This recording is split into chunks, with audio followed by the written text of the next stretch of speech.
Bom dia, meus irmãos, a paz do Senhor a todos, no nome do Senhor Jesus Cristo.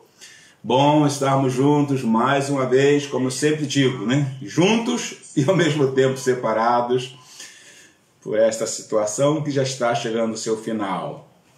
Mas junto do contexto da nossa fé, da nossa comunhão, disso que nos liga, que é mais forte que qualquer coisa, que é a própria presença de Deus, do Espírito Santo em nossas vidas. Deus te abençoe, abençoe sua família, abençoe seu lar, te dê ânimo, confiança, fé, sabendo que Deus está no controle de todas as coisas e nada pode impedir o seu agir. Que Deus te abençoe no nome de Jesus. Dá um bom dia para alguém que possa estar ao seu lado. Sempre recomendo também, tente motivar pessoas a assistir esta mensagem, e não só agora, mas talvez depois, quando ela subir para o YouTube, seja como for. Que Deus abençoe a sua vida. Um abraço a todos, queridos irmãos. Não adianta nem falar que estamos com saudade, pois é evidente que estamos com saudade. Podemos louvar ao Senhor juntos, podemos adorar, cumprimentar. E que é fundamental para a nossa vida, para a igreja do Senhor Jesus. Que Deus abençoe. Vamos orar então, pedir a Deus que nos conduza neste momento, que nos dê a direção e que Ele possa falar através desta mensagem no nome de Jesus, ok? Oremos então. Senhor Deus, que o Senhor dê graça a todos nós neste momento em que estaremos, Senhor, ministrando uma palavra, que o Espírito Santo nos dê a direção e a inspiração. Abençoe cada um dos meus irmãos que me assistem neste momento, que vão assistir um tempo depois, a todos quantos, Senhor, venham a ter acesso a esta mensagem, que o Espírito Santo possa direcioná-la para cumprir os propósitos para os quais o Senhor a tem determinado. É minha oração, abençoando a igreja do Senhor Jesus e a igreja de Nova Vida, a igreja a qual eu pastoreio aqui em Massamá, que a tua graça seja sobre estes amados irmãos, no nome do Senhor. Amém. Glória a Deus. Louvado seja o Senhor. Glórias ao Espírito Santo em tudo. Meus amados, eu quero, em 2 domingos, falar sobre Isaías 54, sobre o tema Alargando as Tendas. Eu creio que vai ser uma mensagem boa, que o Espírito Santo vai usar para abençoar a sua igreja. Portanto, quero convidar a você a abrir a Bíblia, se for o caso. Se não, ouça. Hoje eu vou ler na NVI essa palavra de esperança, mas de motivação, de fé. Um desafio de fé que Deus faz ao seu povo. Ainda que ela tenha um contexto escatológico, no sentido de também apontar para os dias do nosso Senhor Jesus Cristo. Obviamente, Deus, com a palavra também, ela tem o contexto daquele momento. Devemos entender que Deus estava a falar, através de Isaías, para os exilados, para esse povo de Deus, que por causa das suas iniquidades e pecados, de resistir à voz de Deus, foram levados ao exílio. Então, vamos ler 3 versículos. Isaías 54 diz assim: Cante, ó estéril, você que nunca teve um filho, e rompa em canto, grite de alegria, você que nunca esteve em trabalho de parto, porque mais são os filhos da mulher abandonada do que os daquela que tem marido, diz o Senhor. E o versículo 2 diz: Alargue o lugar de sua tenda, estenda bem as cortinas de sua tenda, não o impeça, estique suas cordas, firme suas estacas, pois você se estenderá para a direita e para a esquerda. Seus descendentes desapossarão nações e se instalarão em suas cidades abandonadas. Glória a Deus. Deus seja louvado, Deus seja glorificado por sua palavra. Desses versículos, vamos tirar algumas lições, creio que vão abençoar a nossa vida.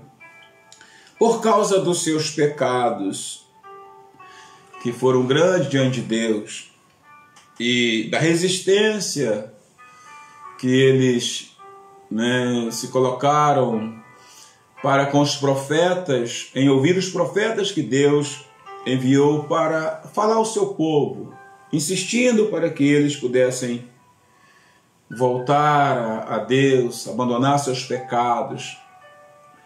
Por causa então deles terem insistido e resistido a esses profetas que Deus enviou, a fim de chamados ao arrependimento, finalmente o exílio tornou-se inevitável. Deus precisou levar seu povo para o exílio babilônico, a tribo de Judá, porque a tribo do norte, o rei do norte, já havia sido levado em cativeiro pelos assírios. Deus teve que enviar seu povo. Isaías então profetizou que o exílio babilônico seria inevitável. Era um destino que Deus não mudaria. Em alguns momentos, Jeremias chegou a orar a Deus. Me parece que ele fez 3 orações, pedindo a Deus misericórdia. E Deus disse que não adiantava orar, que ele não iria mudar aquilo que havia determinado, pois o povo continuava a insistir em seus pecados. Mas ao mesmo tempo que o profeta Isaías também, ele vê que o exílio vai ser inevitável, tem que acontecer, mas ele também vê a restauração do povo de Deus. Ele vê o retorno de Israel deste cativeiro, no tempo certo, no governo de Ciro, o rei Ciro, que foi um rei persa.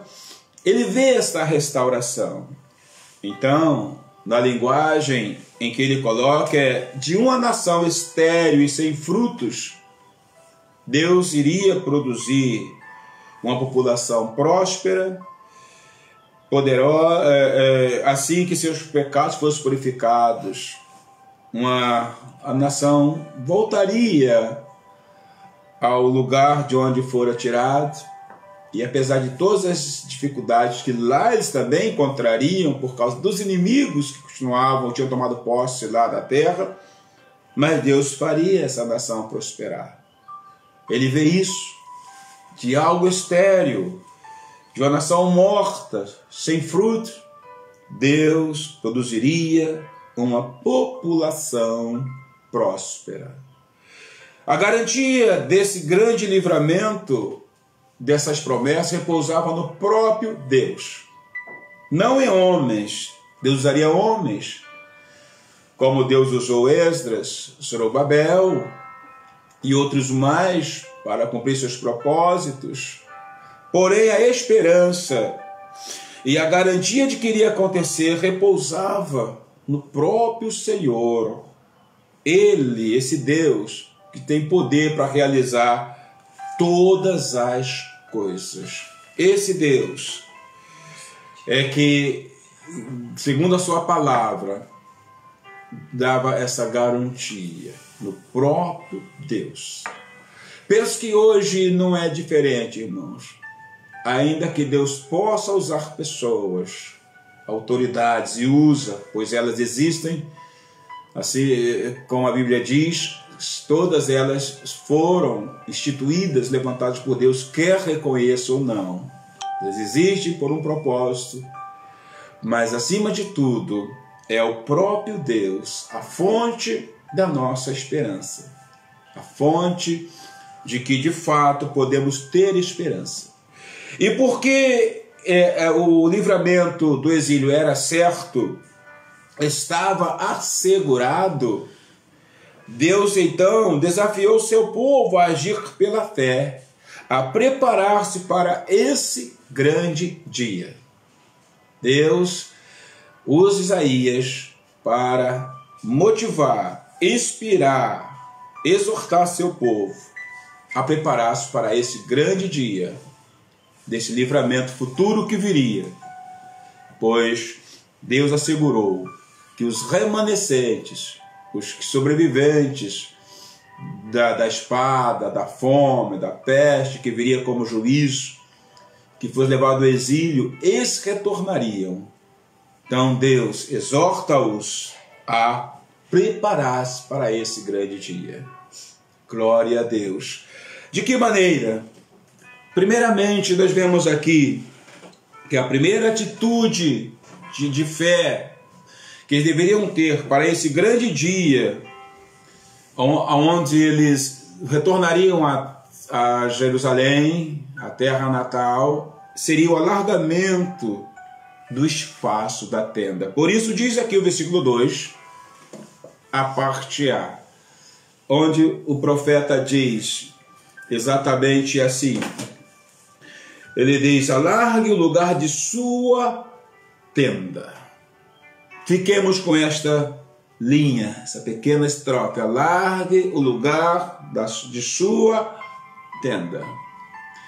Você pode me perguntar: pastor, o povo estava sofrendo no exílio, abatido, sem condições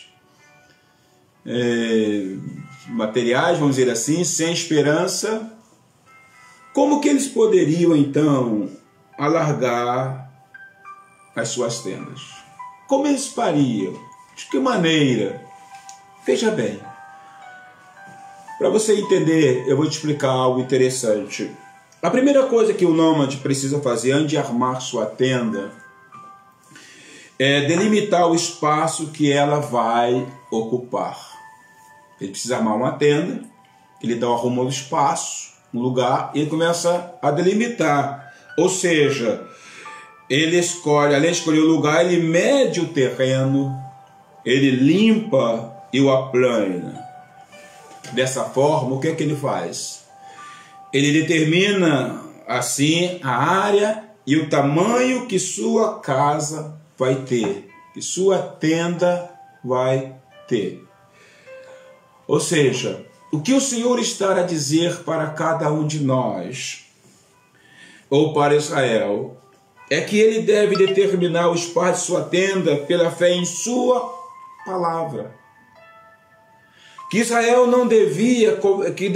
devia começar a sonhar com esta libertação vindoura do exílio, conforme Deus havia prometido. Que ele deve fazer planos para esse grande dia, tendo como garantia a própria promessa de Deus, tendo como base essa promessa de Deus, desse Deus que pode todas as coisas.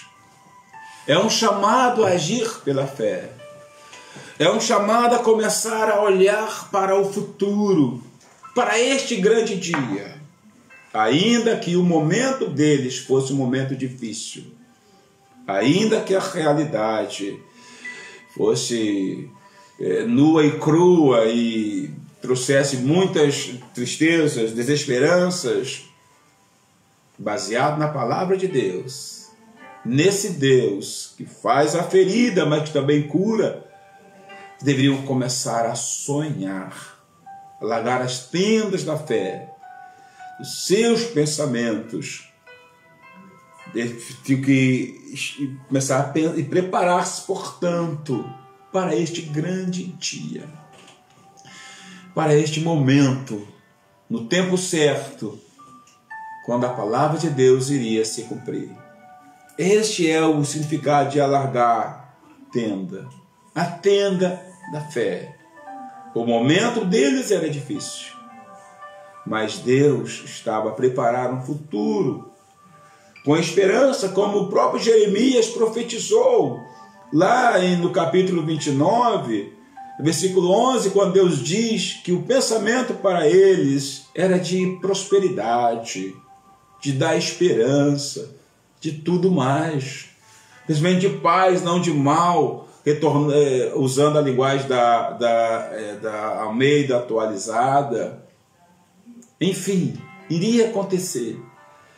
Então eles deveriam alargar as tendas, não pensar tão pequeno, não pensar tão limitado, baseados na promessa de Deus. Portanto, eu quero usar um exemplo com os irmãos. E esse exemplo está em Josué, no capítulo 14. Se você puder também ir a Josué ou apenas ouvir. Aqui fala em Josué 14, quando ele começou a distribuir as terras conquistadas entre o povo.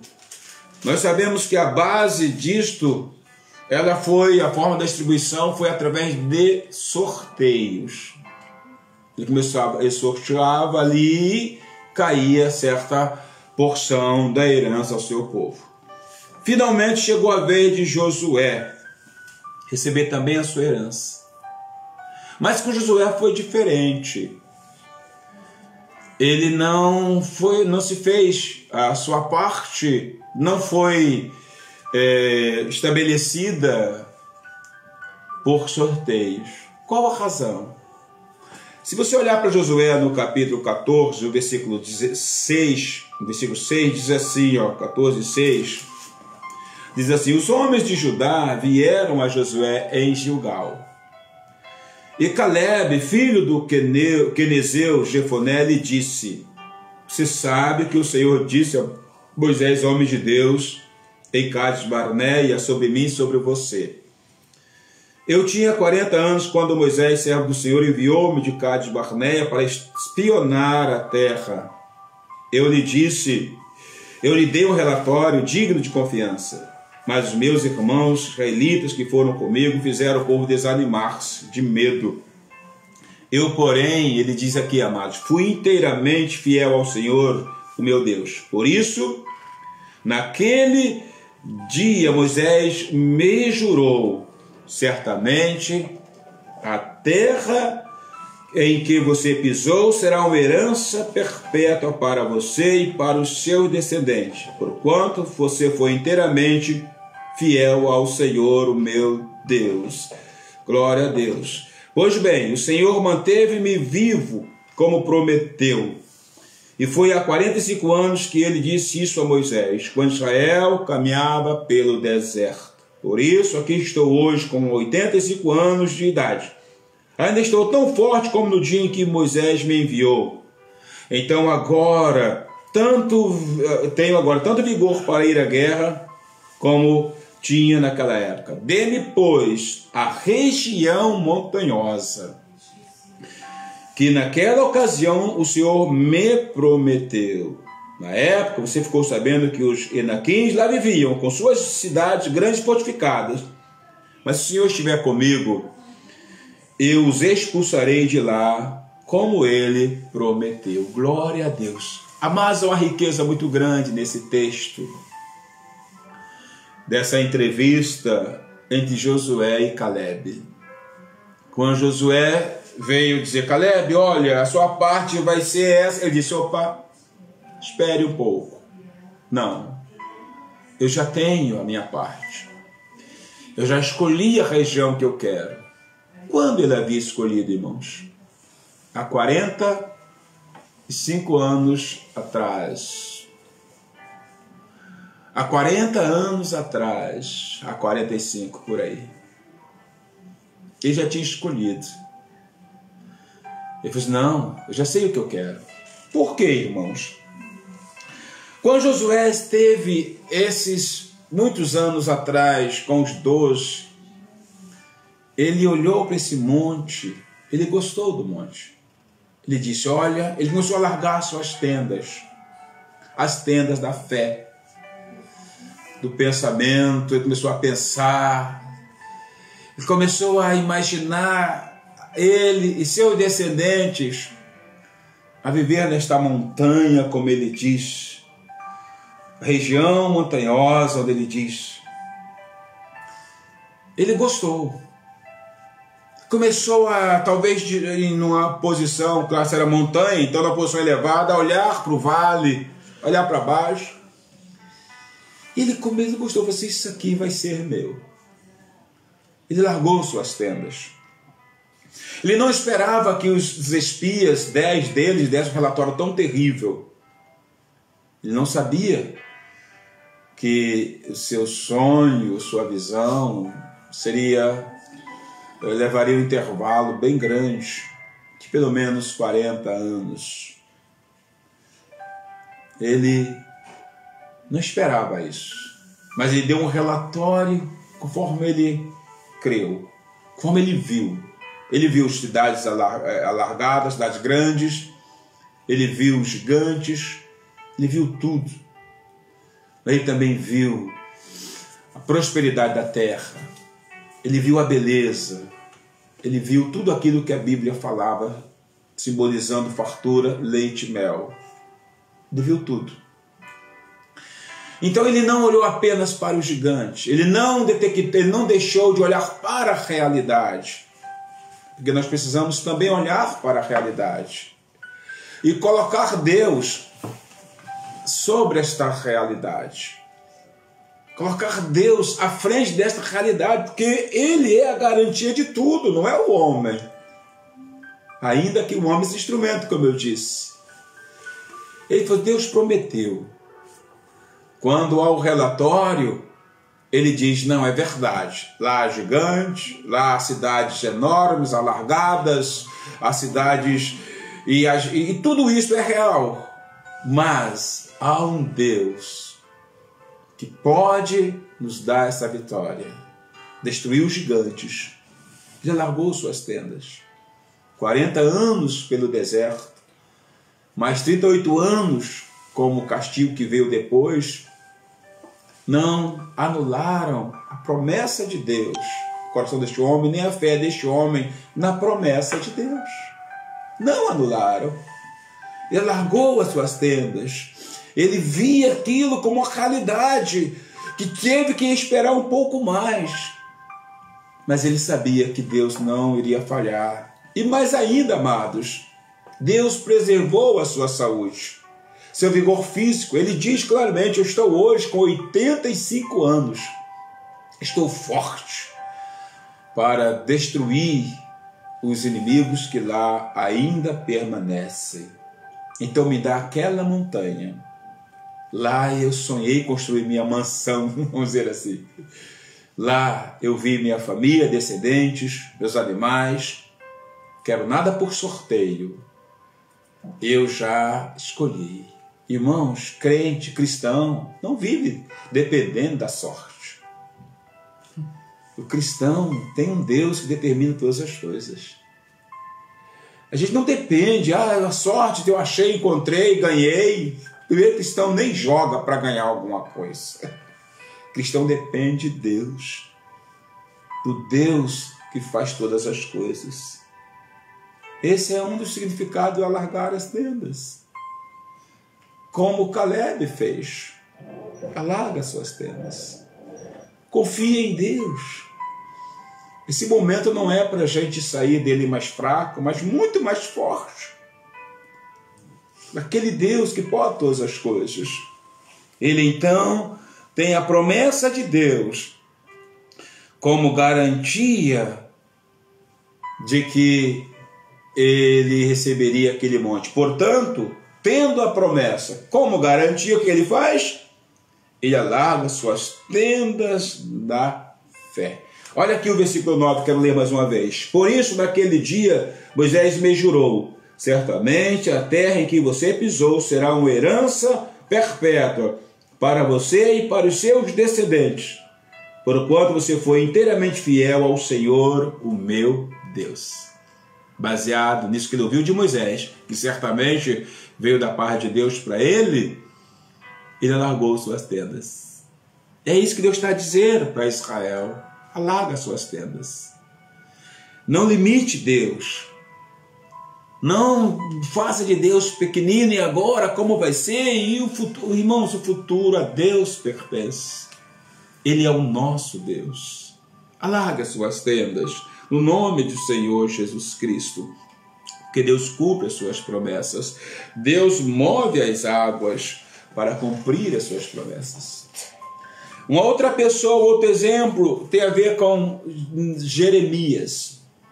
Quando Jerusalém estava cercada pelo exército babilônio, Jeremias se encontrava preso no pátio da guarda, pois o rei Zedequias, por causa das profecias de Jeremias, de que falava que a cidade, o templo seria destruído, o povo seria levado cativo, aquele que se rendesse seria poupado, os que se rendessem os babilônios teriam a vida como despojo, os que não se rendessem morreriam.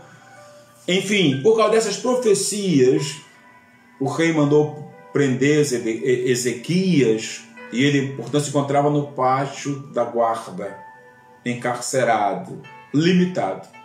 Foi lá, naquele momento, que ele recebeu uma visita com uma mensagem inesperada. Ele não esperava de forma alguma, num momento difícil. Os babilônios cercavam a cidade. Ele se encontrava preso, mas ele recebe uma visita da parte de Deus. Seu primo, filho do seu tio, ele vai visitá-lo com uma mensagem. Eu quero ler esta mensagem em Jeremias, por favor, em Jeremias. Você vai chegar lá ao capítulo 32. Vamos ver isso. Jeremias 32 diz assim, a partir do versículo 6 diz assim, aqui já diz que ele está preso, como eu já fiz a introdução, né? Só pegando o versículo 5, diz aqui, né? Quando ele fala que o Senhor levará Zedequias para a Babilônia, onde este ficará até que o Senhor cuide da situação dele, e ainda se eles lutarem com os babilônios, não serão bem-sucedidos. Por que pareça, Deus nesse momento estava do lado do inimigo, ainda que não tivesse abandonado o seu povo. Mas ele ia fazer com que os planos do inimigo prosperassem. Mas assim como ele faria com que os planos do inimigo prosperassem, ele depois iria destruir os inimigos e prosperar o seu povo. Porque ele tem controle de tudo, das nossas vidas. Às vezes parece que o inimigo está prosperando, a gente pensa que é porque ele é forte. Não, é porque Deus muitas vezes permite. E algumas vezes somos próprios culpados por causa disso. Mas não quer dizer que Deus abandone seu povo à própria sorte. Nesse contexto, então, o versículo 6 diz, e Jeremias disse, o Senhor dirigiu-me a palavra nos seguintes termos, Anamiel, filho de seu tio, Salum, virá ao seu encontro e dirá, compre a propriedade que tenho em Anatote, que sendo o parente mais próximo, você tem o direito e dever de comprá-la.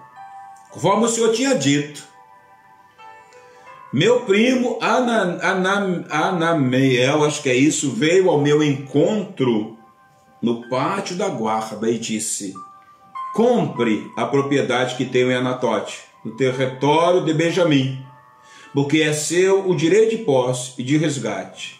Compre-a. Então eu compreendi que essa era a palavra do Senhor. E ele diz, assim comprei do meu primo Ananel a propriedade que ele possuía em Anatote.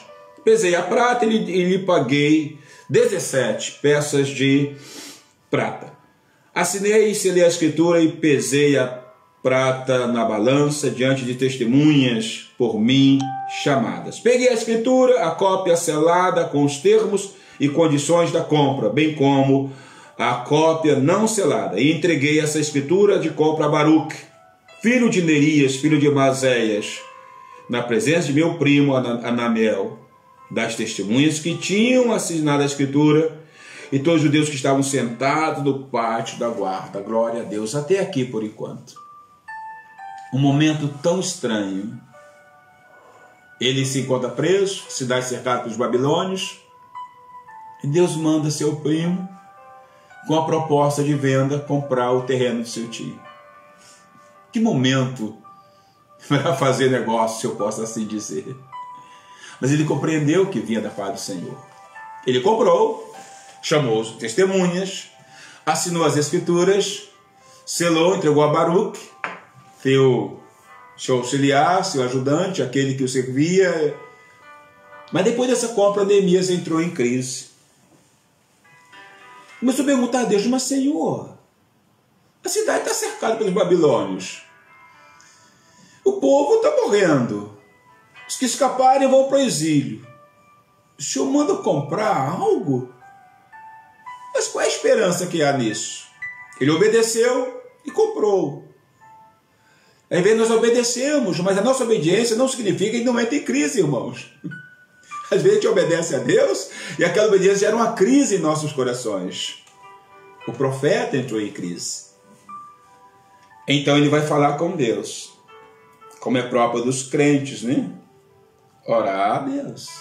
E no versículo 24, então, nós vemos aqui alguns conteúdos da sua oração. Assim diz: as rampas de cerco são erguidas pelos inimigos. É ele falando com Deus, para tomar a cidade. E pela guerra, pela peste, e pela fome e pela peste, ela será entregue nas mãos dos babilônios que a atacam. Cumpriu-se aquilo que disseste, como vejo. Ainda assim, ó soberano Senhor, tu me mandaste comprar a propriedade e convocar a testemunha do negócio, embora a cidade esteja entregue nas mãos dos babilônios. Ainda nessa circunstância, Senhor, tu me mandas comprar isso? Mas aí o versículo 26 diz assim: a palavra do Senhor veio a mim, dizendo: eu sou o Senhor, o Deus de toda a humanidade. Há alguma coisa difícil demais para mim? Ele vai confirmar que está a entregar a cidade nas mãos dos babilônios. Mas quando você chega ao versículo 36, para a gente ganhar tempo, Deus continua a falar com Jeremias. Agora ele diz: portanto, assim diz o Senhor a esta cidade, sobre a qual vocês estão a dizer que será entregue nas mãos dos babilônios por meio da guerra, da fome e da peste. Certamente eu os reunirei de todas as terras para onde os dispersei na minha ardente ira e no meu grande furor. Eu os trarei de volta a este lugar e permitirei que vivam em segurança. Eles serão o meu povo e eu serei seu Deus. Glória a Deus. Naquela cidade que seria totalmente destruída, Deus iria levar o povo ainda a comprar casas, como aqui tem um versículo 15 que eu não li, né?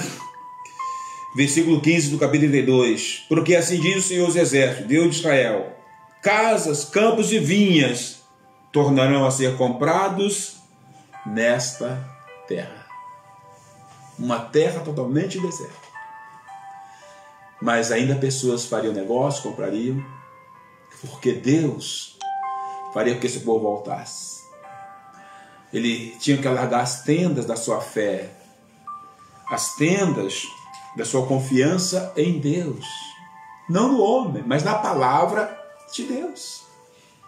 Deus tem nos chamado a uma atitude de confiança plena nele, na veracidade, no cumprimento e na imutabilidade da sua palavra.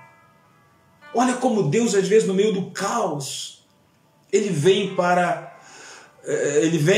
a fim de como que potencializar a nossa fé. Seria a hora para Deus mandar alguém falar com Jeremias. Talvez no meio dessa adversidade Deus esteja colocando algo tremendo em teu coração. Talvez Deus esteja a mover algo no seu coração.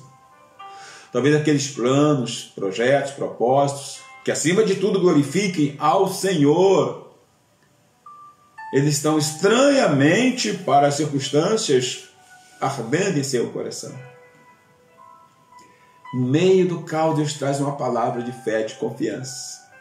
O povo iria para o exílio, passaria 70 anos, e Deus aqui dizendo: Jeremias, compra esse terreno. E se Jeremias foi um bom negociador, pagou bem barato, porque a situação de calamidade era, como nós costumamos dizer em tom de brincadeira, né? Comprando uma casa pegando fogo. Comprar uma casa pegando fogo, né? Ele comprou. Deus diz: garanta já o seu lugar, pois aqui se comprarão casas, campos, terrenos. Eu vou me tornar, esse povo vai voltar.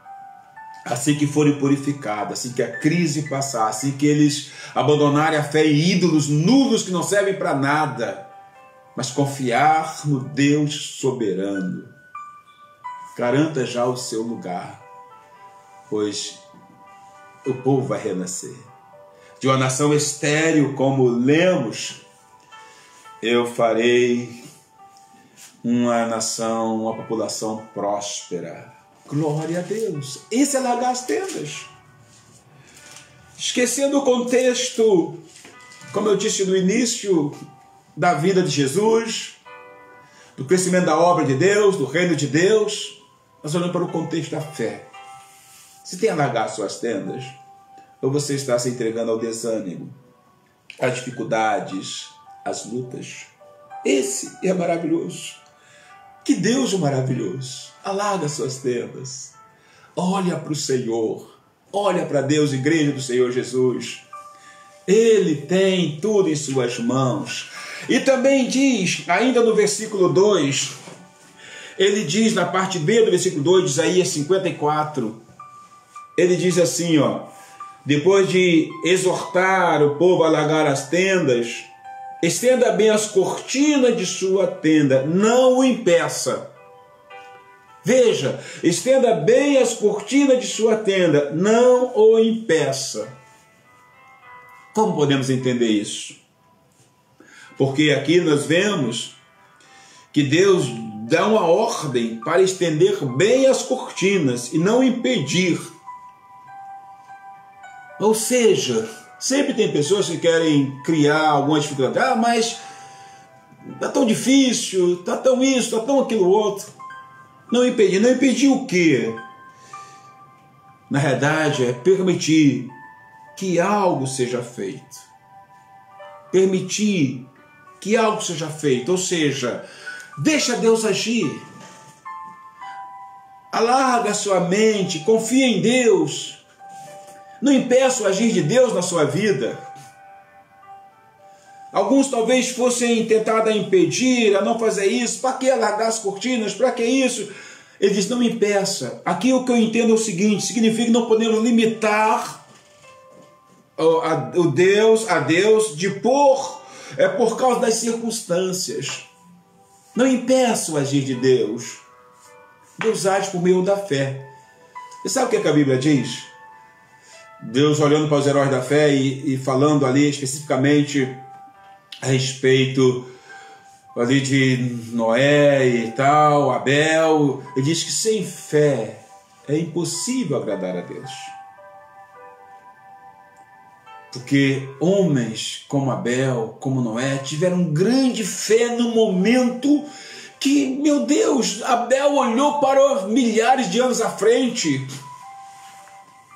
e ele faz o sacrifício que apontava para Jesus Cristo, ao derramar sangue, ao matar um animal. Ele não consegue perceber, mas ele está limitado pelo seu tempo, pela revelação que ela foi progressiva, teologicamente falando. Mas ele acredita no que Deus manda fazer, ele segue, ele avança seu tempo. Por isso, Hebreus vai dizer que por meio da fé ele fala até hoje. Largou as tendas. Noé Deus pediu a Noé para construir um verdadeiro transatlântico nas suas medidas, transformadas para os dias atuais, nas medidas atuais. Era um cruzeiro, né? Um navio de cruzeiro. Esse homem acreditou e pôs a mão no arado, tendo por base somente o que Deus lhe revelara. Por isso diz que sem fé é possível agradar a Deus. Não impeça a Deus. Faz a sua parte, alarga suas tendas, estica as suas cortinas, não fique travado. Põe a fé em ação. Não impeça Deus de agir por causa das circunstâncias. Significa ter uma visão de fé e confiança, de permitir que Deus cumpra seus propósitos, age em nossas vidas e através de nós em outras vidas, apesar das circunstâncias adversas. É isso que Deus está a dizer para nós. É isso que Deus está a dizer para mim, para você. Querido, alarga suas tendas. Deus fala para o Israel que estava em cativeiro. Deus fala para uma nação que Ezequiel viu como vale de ossos secos. Deus diz que ela está estéril, não produz mais nada. Ela não tem como produzir nada. Se Deus não a tirasse de lá, no cativeiro a nação morreria. Mas Deus disse, eu levo, mas eu trago. Deus está no controle. Ele permite tudo para a glória do seu nome. Portanto, confie em Deus. Alargue suas tendas da fé. Deixe Deus agir, ainda que você olhe para a direita, para a esquerda, e no nosso caso, para o futuro, como era deles também, não veja possibilidade. Volte para as promessas. No meio desse caos, Deus pode falar, como falou com Jeremias, compre isso.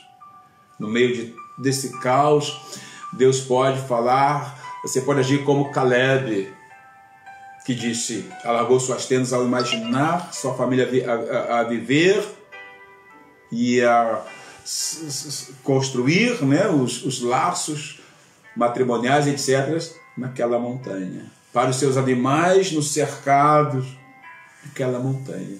Então ele disse, Josué, muito obrigado, mas eu não dependo da sorte. Nós não dependemos da sorte, como eu já disse. Nós dependemos de Deus. Deus controla nossas vidas. Então ele diz, Josué, muito obrigado, mas o meu monte é aquele. Tem 40 anos que eu estive cá. Olha, é lá. Já sei onde vai ficar a minha casa, os meus filhos, os criados, os animais. Alargou a tenda. Alargue sua tenda. Confie em Deus. Semana que vem eu vou continuar mais 2 pontos do significado de alargar tendas. Desse agir pela fé. Ok? Que Deus abençoe em nome de Cristo Jesus. Deus abençoe sua vida no nome do Senhor. Eu quero orar no nome do Senhor. Eu quero abençoar a sua vida. Logo a seguir também eu vou orar por algumas pessoas especiais. Mas ore comigo no nome de Jesus.